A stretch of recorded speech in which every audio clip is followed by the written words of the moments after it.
Welcome to Talk Tickers, your deep dive into earnings calls. Yeah. Today we're unpacking the first quarter 2025 financial results and the conference call for BioLineRx. Yeah, our mission here is to really get into the details, pull out what's crucial, and understand what it all means for the company's strategy and, where they might be heading. There's quite a bit to cover, from financials to their pipeline. Let's jump right in. All right, let's hit those key numbers first. Q1 2025. Revenue came in at $0.3 million. Now, compared to Q1 last year, that was $6.9 million. That's a pretty big difference. It is. And that $0.3 million this quarter, that's almost entirely royalties. Okay. It's from their partner, Armida, now handling AEXA commercialization in the U.S. Last year's number, that $6.9 million, that included a big chunk of an upfront payment, a milestone from the Gloria license deal, plus some direct AEXA sales when they still had it. Ah, so the source of the money completely shifted. It's not like sales just vanished. It's just different money. Exactly. It's a shift from those one-time payments and direct sales to, an ongoing royalty stream. Gotcha. And you see that on the cost side too, right? Cost of revenues was, well, basically nothing in Q1 2025. Mm-hmm. Immaterial, they called it, down from $1.5 million last year. Another huge drop. Why? Same reason, really. Ties back to that AEXA out-licensing. This year, the costs are just sublicense fees on the royalties they receive. Last year, it was fees plus royalties they paid on sales, amortization, cost of goods sold. All that stuff goes away when you're not selling it directly. Okay, makes sense. Less revenue coming in directly, but way, way less cost going out to get it. What about R&D, research and development?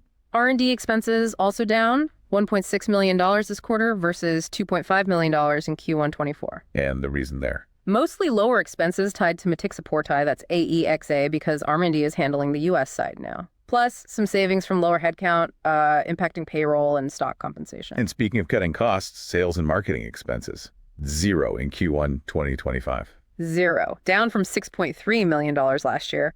Yeah, that's a direct result of shutting down their entire U.S. commercial team back in Q4 2024 after the Armida deal.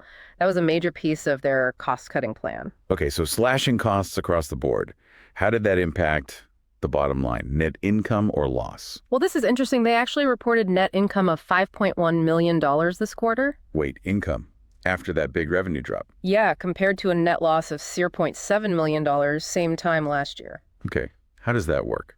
Seems counterintuitive. It does. And it's really important to unpack the why. That swing to net income wasn't driven by operational profit from the core business this quarter. Why? It mostly came from non-operating income, specifically a gain from reevaluating warrants they have on their balance sheet. That's often an accounting thing, tied to stock price changes, not day-to-day business performance. Right, okay. That's a key detail.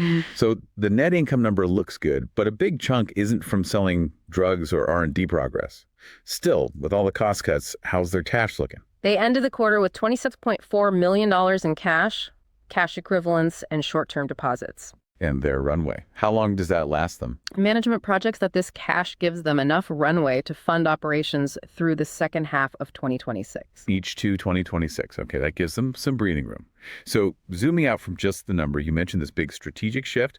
Let's dive deeper into that. Absolutely. The core of everything really is that exclusive out-licensing deal for AEXA, also known as motixafortide, with Armida Pharma. That was signed last November. That's the transformational event they keep talking about. Right. So they took AEXA, their FDA-approved drug for stem cell mobilization in multiple myeloma. Used with GCSF for autologous transplants, yeah. And they basically handed the keys to Armida for the U.S. and most other territories outside Asia. Exactly.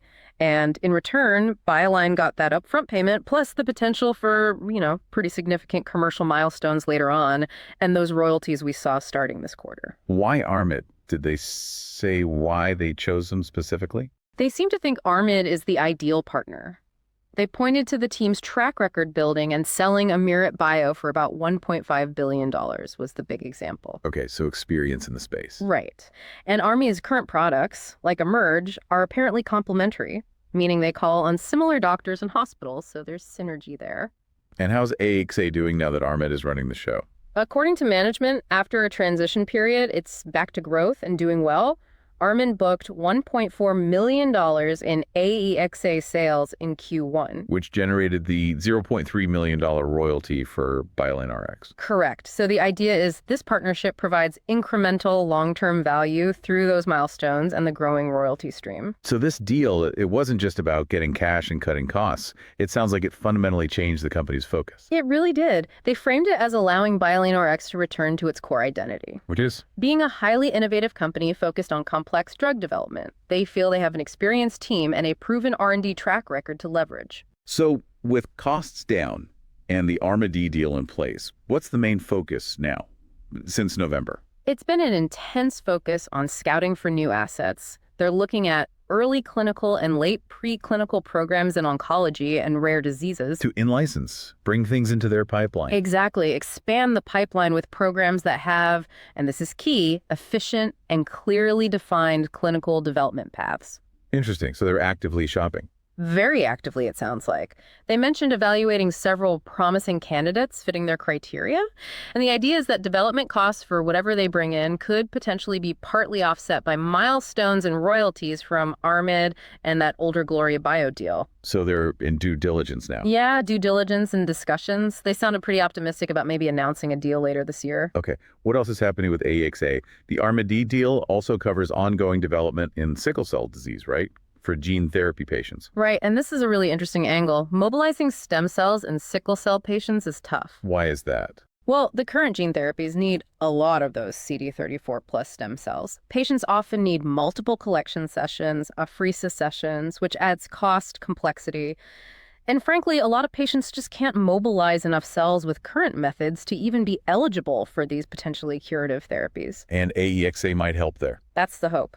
There are 2 phase 1 investigator-initiated trials looking at this. One is run by Washington University in St. Louis. They presented some initial data last December at ASH, the big hematology meeting. And what did that suggest? The findings hinted that metixafortide, maybe alone or with another drug, nitalizumab, might be able to mobilize enough cells for these gene therapies in just one cycle. Wow, a single cycle. That would be a game changer. It really could be. The second trial is sponsored by St. Jude Children's Research Hospital, also with top researchers. The goal is to see if AEXA can basically unlock gene therapy potential for more sickle cell patients. Okay, let's quickly jump back to the restructuring. Shut down U.S. operations, reduced headcount in Israel. What was the overall impact on cash burn again? The combination of those actions cut their ongoing operating cash burn by over 70%. That's what they stated. 70%. Yeah, from over $40 million a year down to less than $12 million as they headed into 2025. That's a massive reduction and why they feel comfortable with that cash runway projection into late 2026. That financial stability is crucial for their new strategy. Okay, let's switch gears now to their main internal program, pancreatic cancer, PDAC. Right, they're still supporting metixafortide development there. And metixafortide is a CXCR4 inhibitor. Why target that in pancreatic cancer? So CXCR4 is highly expressed in over 70% of pancreatic cancers. It's thought to be really important for the tumor establishing itself and surviving. And, pancreatic cancer is incredibly tough. Standard immunotherapies, PD-1s, PD-L1s, they just haven't really worked well there like they have in other cancers. But BioLine saw promise with metixafortide combined with immunotherapy and chemo. Exactly. Their earlier phase 2 trial in second-line patients showed improvements across basically all the study endpoints compared to what you typically expect. That gave them the confidence, the scientific rationale to keep going. Which led to this larger randomized phase 2b study, chemo for MetPanc. That's the one. Sponsored by Columbia University, supported by Regeneron and BioLineRx. It's enrolling patients now. How's enrollment going? It's a tough area. They mentioned trying to speed it up. Columbia activated more sites last quarter, Beth Israel, Wisconsin. Fred Hutch is coming online too. They're aiming for full enrollment in 2027. 2027. That still feels a ways off. Is there any chance for data sooner? Yes, there is. There's a pre-planned interim analysis scheduled for 2026. Okay. That analysis kicks in when 40% of the expected PFS events, progression-free survival events, have happened. If that data is positive, it could be a really significant value inflection point for the company. And obviously, potential good news for patients. So didn't they just have some data accepted at ASCO, the big cancer meeting? They did. An abstract with new data from the pilot phase of that chemo for MET-PANC study. What did the earlier pilot data show again? It was already pretty impressive. Out of 11 pilot patients, 7 had a partial response. That's a 64% rate compared to maybe 23% historically. Disease control is 91% versus 48%. Median PFS was 9.6 months versus 5.5 months. And biopsies showed more CD8 plus T cells getting into the tumor, suggesting it was overcoming that immune suppression. Yeah, those were strong pilot numbers. What's new for ASCO? The update includes 4 patients who were progression-free for over a year, and this is really striking. 2 patients who had metastatic disease in that pilot. They actually went on to get definitive treatment afterwards. Definitive treatment, like Yep. surgery or radiation. Yeah. One had their liver lesions completely resolve and got radiation. The other had a sustained partial response, went for surgery, and the pathology report showed a complete pathological response. Wait, complete pathological response Yeah. in metastatic pancreatic cancer after surgery. That's almost unheard of, isn't it? It's extremely rare, and management definitely highlighted this. They called these exceptional pilot results and said this data is what led them to expand the trial into the randomized 108-patient study. They seem very excited about it. Okay, so you have these, frankly, amazing anecdotes from the pilot. But then in the Q&A, they also seem cautious about this current phase 2b trial leading directly to regulatory approval, mentioning PFS versus the usual overall survival endpoint. How do those two things fit together? That's a really important nuance. The trial, as designed now with PFS as the main endpoint, especially for that interim look, it might not be enough on its own for the FDA or other regulators to grant approval. They typically want to see an overall survival benefit in this disease. However, if that interim data in 2026 is just absolutely outstanding, I mean, if it shows a truly dramatic benefit, maybe enabling more patients to get to potentially curative surgery like those pilot cases, then it becomes a different conversation. It might not lead to approval from this study, but it could definitely compel further, perhaps faster development, or be viewed very favorably. The data itself could be a huge catalyst, even if the regulatory path from this specific trial is uncertain. Got it. So the excitement is about the potential of the drug combination shown in the data, even if this particular study isn't the final step for approval. Precisely. It underscores why that 2026 interim analysis is such a key event to watch. Okay, let's circle back to AEXA and the Armida partnership. What came up in the Q&A about the long-term market opportunity there? Management gave a rough estimate. They see the total addressable market around $300 million. They believe AEXA could capture a substantial chunk of that, implying maybe a $100 million plus annual sales opportunity down the line. And BioLine gets royalties on that. Right. They reiterated that tiered royalty rate starting around 18% and going up with sales. They expect growth over years, but couldn't give Armida specific forecasts, obviously. They also talked about cell and gene therapy again, related to the sickle cell work. They did. They acknowledge the field has seen some, headwinds lately, funding, commercial challenges for some companies.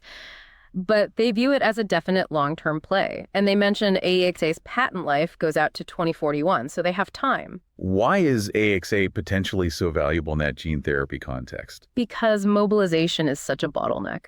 If AEXA really can reliably get enough cells in one go, as that early data hinted, it could make gene therapies cheaper, more accessible, and available to patients who currently can't get them.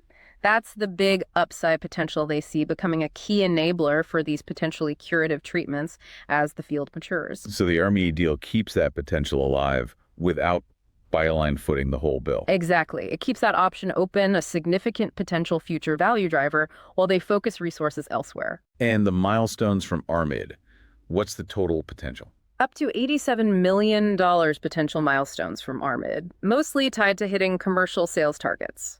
The older Gloria deal also has milestones, but those are a mix of commercial development and regulatory, given the work needed in Asia. The Armida deal also has some indication-based and geographic milestones baked in. Okay. And lastly, that search for new assets to in-license.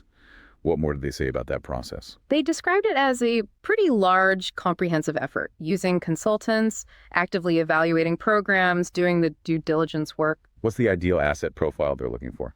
They said they're being opportunistic, looking broadly validated targets, novel science, small markets, big unmet needs. But the key phrase was their ideal target has a relatively short pathway and a lean clinical development program. Meaning something that can get to a significant value-creating event like positive phase 2 data, maybe relatively quickly and without needing massive, super expensive trials right off the bat. They're not looking to immediately jump into huge phase 3 programs for very broad indications. Okay, that makes sense, given their cash runway. All right, let's try to synthesize this for you, the listener. What's the big picture takeaway from this BioLineRx call? I think this deep dive really shows a company executing a major strategic pivot. Out-licensing AEXA was step one lock in some potential long-term revenue via royalties, drastically cut costs, and extend that cash runway into late 2026. Right. And that financial breathing room lets them pivot back to R&D, but mainly through in-licensing. They're actively hunting for new assets, specifically targeting things with efficient development paths to get to that next value inflection point. And pipeline-wise, you've got sort of two main stories playing out. The AEXA sickle cell potential is a longer-term bet tied to how the whole gene therapy field evolves, its upside. Well, the pancreatic cancer program, that's the nearer-term, potentially high-impact story. The pilot data is genuinely exciting, even if this specific trial might not be the one for approval.